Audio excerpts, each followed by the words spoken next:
Voilà, bonjour très chers téléspectateurs, internautes de Démontier TV qui vous retrouve.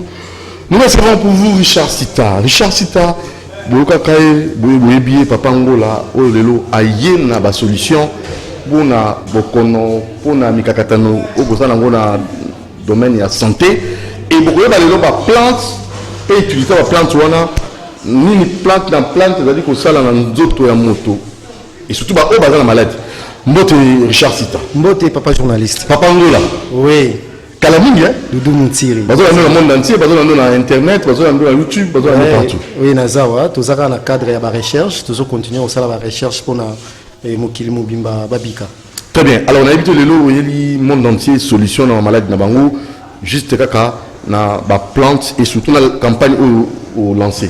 Oui, campagne a lancé une parcelle, une plante, une guérison.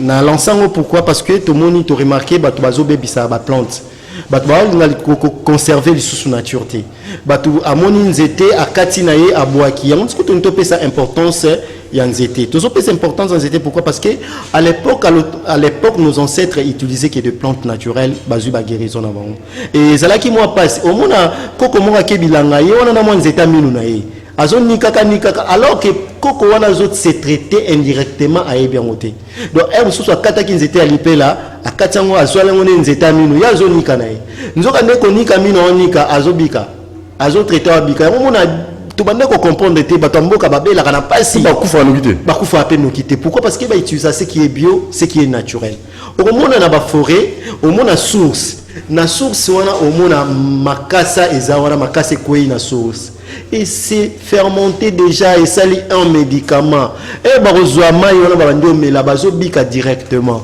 donc bazana problème mon côté et yangona siko tongi tozongi sango awa na ville tout comment pour conserver banzete na biso ba plante na biso si comme batou il faut pas comme à niveau campagne non lancé batou pas comme à niveau bayeba telle plante est traitée à maladie boye plante ou est traitée à maladie boye donc ce nazana on a kata le plan au moyen kata ezati donc yangwana omoni campagne au biso to lancer pour la sensibilisation de la population. Comment les sensibiliser parce qu'il faut nécessairement on a une ignorance écologique partant de l'éducation mésologique oui lié à l'environnement au kolongolango ningeni au bandango ningeni oui to bandande la plante utiliser la plante to bandande non que non ministère et environnement dans zone lettre oui dans zone autorisation kuna oui et oui on a mon appel oui oui, n'a autorisation kuna ceux qui n'a eu autorisation kuna et en plus n'a bandi campagne nanga une parcelle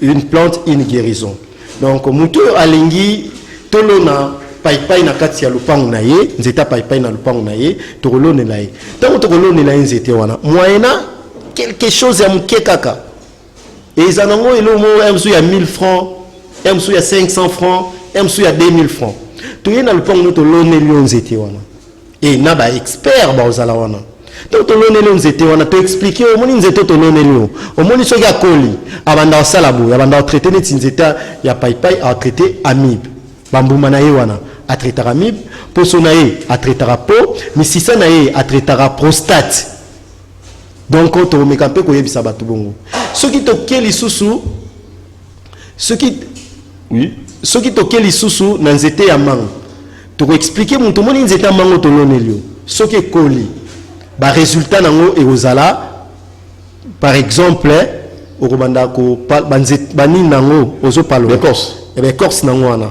o tuta yango après avoir ko tuta be corse na 2 litres mai ozo mela verre na tongo verre na pourquoi a traitaka hémorroïde donc ça na biso eza bongo to sensibiliser population na cadre wana neti na cadre plante eza ba neti tangawisi a traiter ba faiblesse sexuelle na éjaculation précoce makasi et ata peigner comme avec muke et ya zozongi sango mulai pe munene kaka tangawisi et en plus papa Doudou to za na nzete oyebi to benga ngoni ngadiadia ulia ngadiadia oui papa malaria bila no oyebi sayo ce qui plante wana na yebiso oya okata nga na okangisa pour ni ngadia traita kaba maladie belé na des autres obi to ko expérimenter le moko et le ko na nga zo ki on pas pique mais ayebisinga ça les locaux chaque jour Il y a 3 ngadiadia. Chaque jour, nous avons ça. Bateau, ba landanga na mito. Bo sali lango. Et ceux qui osent résultat na kati d'émission, na kati na campagne. Chaque jour, 3 ngadiadia. 3 ngadiadia. Tongo, Yo mo kona toto na pourquoi? Kolata sous-vêtement te. Kolata sous-vêtement te. Vous avez appris. Kolata sous-vêtement te. Yo kolata sous-vêtement te lianga dia pendant 1 mois. Kolata sous-vêtement te pendant 1 mois. Au moins cheval à kosa. Wana un secret on a dévoilé. Kaka ngadia dia wana omoni ka soki alele lobby mutu wana benga na numéro ya biso zandoki pour érection o akoma na ngona na akoma na ngoti pour ça o akoma na ngo pour ça wana na akoma na ngoti ataleka bungulu sambo le sambo okata no le sambo wana ku makamba le sambo ezalaka te soko le sambo balela ni tala eloko wana ndenge oyelo na lobi ngadia abacha ko ndenga champion ngadia omoni ngadia dia to lianga dia nga piki même talaki sangelo qu'on a peine expérimentant naza témoignage to zwinga dia ouais bunzi wa moto to lianga dia pendant 1 mois musuba ko kisa 1 mois te ba benga na numéro o yanga opesa wana ba benga na numéro wana ba yebisa yo mais yo pena docteur no boza bandoki comment ko opesa bato loko ko boma mutu na butu olebo mela ba biloko wana ezo bebisa ba touche biloko wana eza mabe makasi pardon touche mais ça eza nini nga na yebi ka banzete na yebi lo msute lo mobo masanga mobo bon soki eza masanga wana etali bango ba bebisa santé na bango omoni tout ça la makambo lelo il y avait un professeur à l'université bandoye sabso c'est à 20 ans qu'on prépare votre 60 ans. OK. Donc, à 20 ans, on prépare 60 ans. Même l'éducation, ça ne fait pas 20 ans avant sa naissance. Voilà. Donc, il faut comprendre. Tant que vous avez 50 ans plus tard, aux années, il y a un moment où vous avez naturel. La force naturelle. Oui, ceux qui ont une guérison déjà dans la parcelle. Ceux qui ont madame a parti dans mbeto, yo bimika libanda. Ozuka ngadia. Au lieu lié ka misa to zongeli. Match ici. Mais est-ce que vous rappelez l'homme sur le il faut lui acheter. Bon, on a interdit net citron. Combien de citron tu? Il y a citron na ba kisi ba produit pharmaceutique comme la thé. Le reste est omela. Mais citron thé produit pharmaceutique thé. A gagner ça problème thé. A gagner ça problème thé. Ouais, masanga. Alors, vous êtes pour une parcelle, une plante, une guérison. Oui. Na neti tolone lo nzeta paipai mi 600 nango so ziongo 5 otokisa na 2 litres mai ozomela vers na tongo vers na pourquoi et toka 2 litres mai on toki mama kasi pendant 30 minutes et par après et obando mela vers na tongo vers na pourquoi papa doudou na yebisa yo non prostate kei bato no so ba problème à prostate et toke na bambuma paipai wanzeta paipai bambuma na ngwana so kausi yango otuti yango obandi olia kuya mona tongo kuya mona pourquoi quel que soit mi voilà paipai parce que moi ce que avocat j'étais avocat oui j'étais avocat azo traité po ozu po sonaye wana ozu osali neti masque nelongi mais mbuma na ye a traité plusieurs maladies. Donc, a traité na amibe, il n'est pas traité en gros. Donc, a traité au moins 5 maladies à 10 maladies. Tangawisi, oui, on a Tangawisi, on a un traitement moron. Papa, il faut pas ça là en gros. Au moins, il y a un secret, mon ami, ça va maman. Il faut pas l'embêter, papa, biloko yo, mingi, ça na Tangawisi, na céleri. C'est vraiment important. Au moins, il faut négliger ce qui est naturel. Au moins, avec la nature, on a tout. Avec la nature, on a tout. L'air auto respirer ça nature.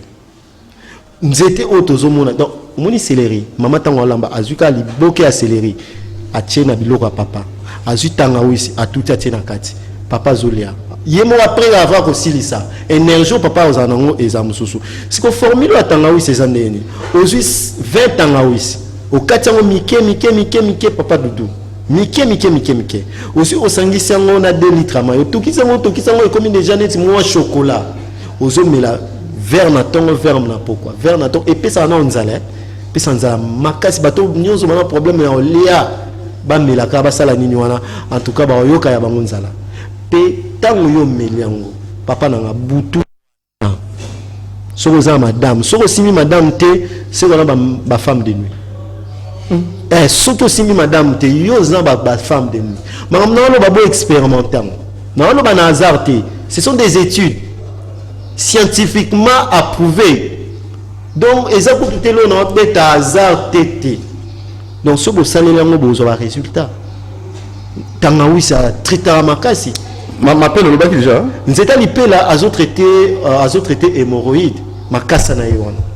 Et en plus, ma kasa manga, il y a lippé là, il y a avocat. Moni dio na bangoana, trio na bangoana, va traiter Covid.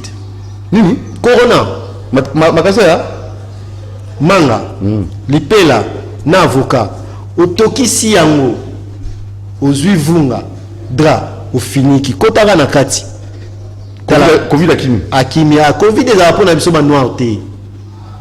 Bah on a bagé Covid eza pour na biso ba noir te. Omoni mélanine na biso. Et d'abord makasi. Ba anticorps na biso ya nez monter na ba mindele. Et en plus na ba période na tamboli papa Doudou. Non na okate place pour soigner malaria. Ba période banda ba koka malaria te. Europe, Asie, Amérique ba koka na traiter malaria te. Donc si vous avez malaria, vous avez big c'est là, vous avez na bakinini na biso. Surtout d'ailleurs. Sinon t'es qu'on a vraiment koufi. Alors nous le plus ça que ça la campagne on a une maison. Dans ce monde on a des forêts qui na robunga. Tout ça comme sa nature. Une guérison. Oui. Forêt na biso et comme aussi là. Il faut te conserver forêt na biso, ne te conserver moi au capi. Il faut conserver forêt. Tellement nous, dans le niveau minier, on va déclarer gaz naturel et à forêt équatoriale. Tourbillon en akaka. Tourbière. Oui, tourbière ou en voilà. Tourbière ou en akaka. Mnela dinga bimisela ombon et belé. Ou boussi ma forêt équatoriale té, vous bougez tes Mais déjà COP 26, ils ont forêt n'habitude de sur la planète Terre. Oui. Après Amazonie. Oui, c'est quoi aux tala.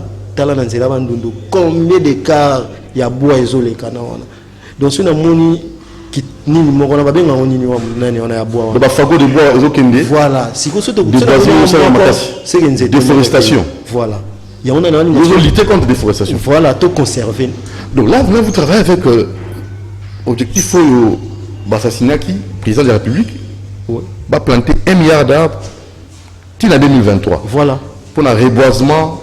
Oui, là ce qu'on a ONG on a Sungabino. Maman Bazaïda, à Jokango, oui, non, voilà, là ce qu'on a accompagné Bino.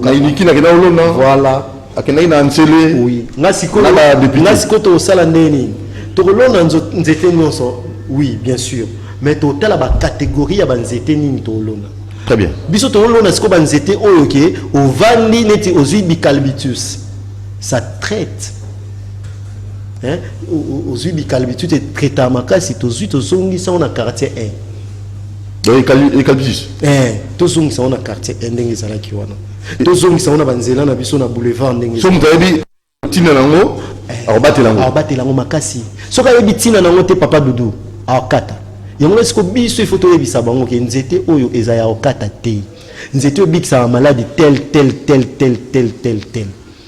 Donc zala kimia ko katangote tango amone ko la rozane sengo ya ko entretenir yango mais ce qui a eu d'importance ya nzete papa Doudou atomatina ma atabo bengi Jésus muto katango paka azapo na traiter linu kari dentaire nyonso batu nyonso o ba souffrir na kari en tout cas ye azawana pona kosunga problème d'éjaculation précoce Olivier Longwango.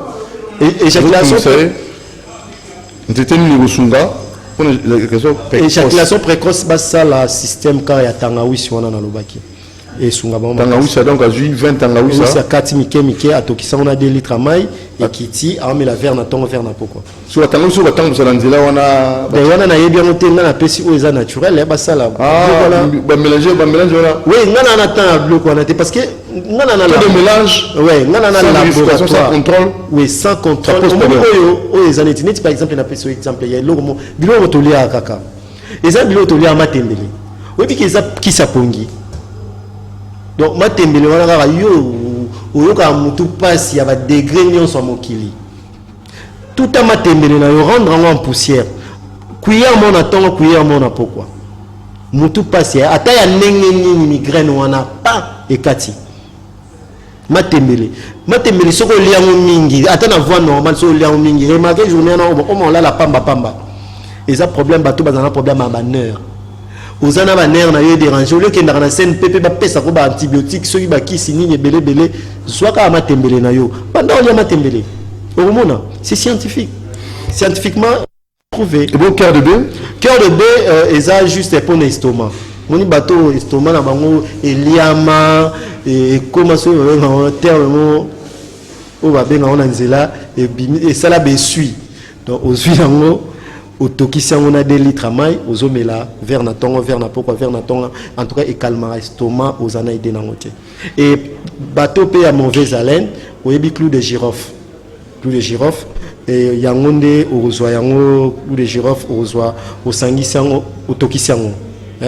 Aux huiles vapeur, au fond de mon encore. Au thé maboué, aux humains qui tendi, au thé, vapeur dans les okota. Ça, pendant un mois, au moins, mauvaise haleine ici, là, et kende. Très bien. Alors, tous ceux qui parlent de Souka, on a évité Batboroz Wapi, à part le numéro de téléphone, en fait, le numéro de téléphone au en Souka, mais adresse pour nous. Oui, pour nous, Batbani, Kozwanga, Bazana, Bakim, tout, à distance, plus 243. Plus 243. Ah, numéro Sika. On a appelé ça un numéro WhatsApp pour les bandes ming basali la méga. Ah oui, plus ça WhatsApp. Oui, plus 243 89 85 00 162 plus 243 89 85 00 162 donc numéro on a plus 243 89 85 00 162 et ça numéro on a dans Zoabiso et tout, mais papa me tire aider à payer sa numéro dans la privé. Mais la Kindawa, l'adresse, le bureau, tout ça dans Kata Fikin, la direction générale, et ça dans Kata Fikin, société Ngola, et ça on a, place toujours fabriquer savon intelligent, savon maïlé, dans le conseil, batunio so bana banda kuba sale la savon Ngola, et ça savon, ils sont très intelligent, ils sont génie, et ça savon vraiment, non non mokili basala ngote, ba continuer ko sale lango et tout, ba payer sa confiance dans mon amboka. Donc Kata Fikin ba yawana batuni société Ngola na bangamelo numéro 2 en face église Salem tozawana na Lemba tozana Victoire na Bonzene en face école Monseigneur Moké et tozape na Ipen na avenue Libération 41 en face église Notre-Dame de Grâce tozawana vraiment na ensenga batu baya ebele bato pe balingi kozwa maté parce que je suis en train d'écrire un livre sur la médecine congolaise déjà na komiko koma na suka et expliquer comment nos ancêtres utilisaient les plantes naturelles et nandenge to komi na médecine moderne nandenge to zokende vers la médecine verte donc to zongela banzete mais nandenge siko ya moderne donc c'est un peu ça. Voilà, alors Richard Sita, un conseil peut-être à inviter na bateau il ne croit pas dans la blague. Non, ce qu'on croit dans la nature, c'est que ça mutu moko za ya okufa. C'est la nature. On a beaucoup de bisolo mo ndenge sunga biso. Moni mutu akoza na rhumatisme. Moni kama bele na bino wana. Akalingi yango komi moto. Azwa chango na kitengi. Abandi fina place azoyo ka douleur. Abiki. Mabele okaka. Akalingi on a moto na kikalungu. Et comme moto chaleur. Azwa chango na kitengi. Akangi kitengi na bandi ko beta place douleur ezali. Moutouabiki, c'est la nature. Est-ce qu'il y a un hôpital? Non. Au moins, jour, les dermatologues, le médecin, jour, comme à un niveau, il y a quoi apprendre bateau, la science verte, la médecine verte. Au moins, l'hôpital, et kanga. Hôpital, et kangi, hôpital, et kangi, hôpital, et kangi, hôpital, il y a Parce que pas tout va découvrir vérité. J'avais un blanc là, un français, et dans une conférence moi quelque part, n'a exposé et là on a et le monsieur a dit joue pour comprendre médecine verte. Joue pour comprendre qu'avec les plantes médicinales pour développer RDC, vous allez plus riche. Avec la médecine verte, avec les plantes naturelles, pour développer pays nabino sans toucher les minéraux nabino. Donc voilà mon délai m'to ayebisanga. Puis ayebisanga les sous le mot boy voilà na chrétien. Ayebisanga jour comment na niveau. Il y a qu'on reconnaître les prophètes noirs nabino nyonso pour développer pays nabino. Mais là, ils passent ici, ils nous disent que ça. La jeunesse soit les gars, oui, nga ba yebisinga pas mundele. Je veux reconnaître les prophètes nabino noirs. Moi je suis un chrétien 100%. Mais babi je veux reconnaître les prophètes nabino noirs. Et ça joue au bino pour développer pays nabino. Je veux comprendre que la médecine verte est important pour bino basala bino pour la banzete. Basala bino pour les produits naturels, les produits pharmaceutiques. Parce que les produits pharmaceutiques, papa Doudou, et Kotarana Makila. Nyonso, ce qui est pharmaceutique, ça passe par le sang. Il y a un moment où on a un cancer de sang, on a un problème. Mais ce qui est naturel, ça passe par l'estomac. Et qui est touché zone nini oyo et souffrir. Moutou abiki. Donc, on reconnaître yango, surtout comme dans le niveau wana. Et papa Doudou, Noé Bissayo, pays n'abisso ils allaient développer. Comment un pays comme Gabon basé la stabilité juste na bois seulement, na forêt n'a pas été le mandat abisoté sous deuxième. Et en plus tout on a 3 quarts il y a richesse il y a monde. Les gens à mort quand on que ça 4 quarts il y a richesse il y a monde. Pays riche, population trop pauvre. Trop pauvre on a tous par ignorance. Parce que nous, moi j'ai créé Ngola.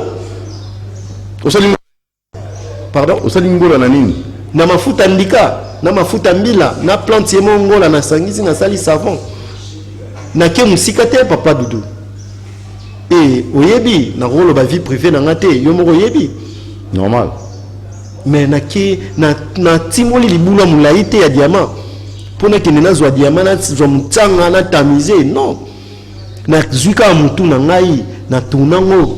L'intelligence et là où na biso na Congo yangwana. Au moni jour to comme à niveau que je suis un génie. Je dois faire quelque chose.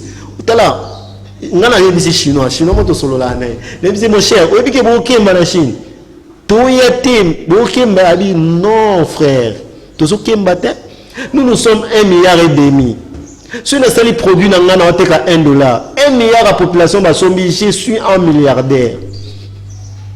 Tous en attendant que tout est beau, il y a beau, il y a des biso, tu as na biso na mboka na biso, tu développer mboka na biso, na ndenge na biso. Est-ce que par exemple, tu es na Congo, un Congolais a décidé le lot dans ça la savongola moko. Savongola a $2. Ce qu'on a qui n'a 11 millions d'habitants. Tu as 5 millions de sombi et savongola. Ceux qui te bêtis ba calcul, dans en a combien? Dans en a 10 millions de dollars.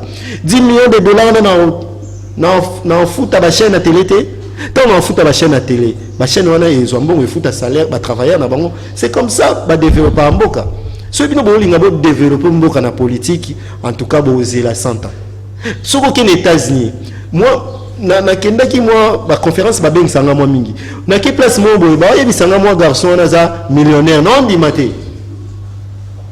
Ah, na bi yo bandi ki millionnaire en ndeni. Abandi ko expliquer nga.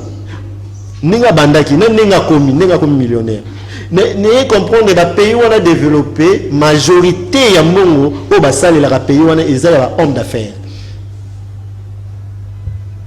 Il y a un homme d'affaires bah tiens bah budget na pour pays et marché. Donc c'est un peu ça. Merci Richard Sita. Donc contactez Richard Sita au numéro 084 240 29 57 084 donc plus 243 84 240 29 57 pour la maladie, c'est ça non? Donc plus 243 84 240 29 57. Ouais. Le numéro qui on a WhatsApp, on a mon plus 243 89 85 00 162 plus 243 89 85 00 162 on a numéro nanga ceux qui va sur na WhatsApp to communiquer. Merci Richard Sita, chers abonnés, merci, abonnez-vous massivement à Domontique TV. Boki, au Monique est important. Ma réunion sur c'est vraiment d'une importance capitale pour tout le développement sur le plan intégral, donc à tous les niveaux. Ciao, portez-vous bien.